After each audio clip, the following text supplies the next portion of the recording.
उत्तराखंड सरकार प्रदेश को wedding destination hub के रूप में विकसित करने की दिशा में तेजी से आगे बढ़ रही है। प्रधानमंत्री नरेंद्र मोदी द्वारा मन की बात कार्यक्रम में उत्तराखंड की प्राकृतिक खूबसूरती, वेडिंग टूरिज्म और साहसिक खेलों का उल्लेख करने के बाद सरकार ने इस सेक्टर को मजबूत बनाने के लिए नई कार्य योजना तैयार करनी शुरू कर दी है। इससे पर्यटन को नई उड़ान मिलेगी, युवाओं के लिए रोजगार के अवसर भी बढ़ेंगे।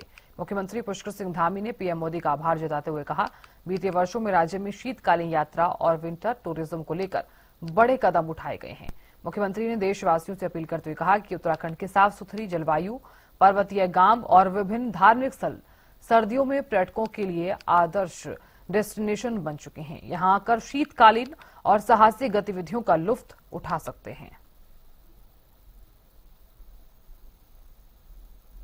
प्रधानमंत्री जी का बहुत आभार व्यक्त करता हूं सभी उत्तराखंड वासियों की तरफ से, जो उन्होंने हमारे राज्य के अंदर पिछले वर्ष से शीतकालीन यात्रा, विंटर टूरिज्म के संबंध में जो भी नवाचार हुआ है, जो काम हुआ है, और वो विभिन्न यात्राओं का स्वयं हिस्सा रहे हैं। उन्होंने सुदूरवर्ती क्षेत्रों का स्वयं भ्रमण किया है, चाहे वो हमारे भारत का जिसको अंतिम गांव कहा जाता था, माड़ा गांव हो, वहां आकर ही उन्होंने भारत का उसे पहला गांव की संज्ञा दी। उसके बाद मां गंगा का मायका मुखवा हरसिल में पिछले वर्ष जो हमारी यात्रा प्रारंभ हुई, इस यात्रा में सम्मिलित होकर उन्होंने हमारी यात्रा का प्रोत्साहन किया और पूरे देश दुनिया के अंदर यात्रा का लोगों के अंदर ध्यान भी आया, प्रचार प्रसार भी हुआ।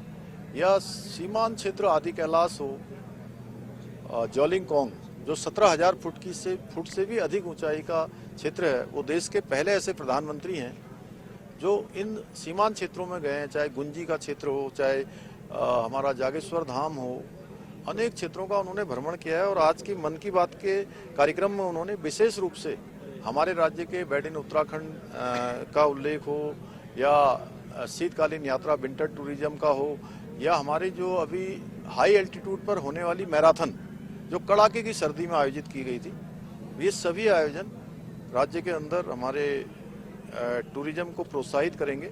और मैं कहना भी चाहता हूँ सभी से, क्योंकि मैंने अभी यहाँ भी सभी देश भर के आए हुए हमारे विद्यार्थियों से, छात्रों से भी आह्वान किया है कि शीतकाल में जहाँ देश के अनेक स्थानों पर सूर्यदेव के दर्शन ही नहीं होते हैं, महीनों महीनों तक धुंध लगी होती है, बादल लगे होते हैं, कोहरा छाया होता है, वहाँ उत्तराखंड में आएंगे तो उनको एक अच्छा परिदृश्य दिखाई देगा। सीधे सूर्यदेव के दर्शन धरती से सीधे उनका कनेक्ट होता हुआ दिखाई देगा।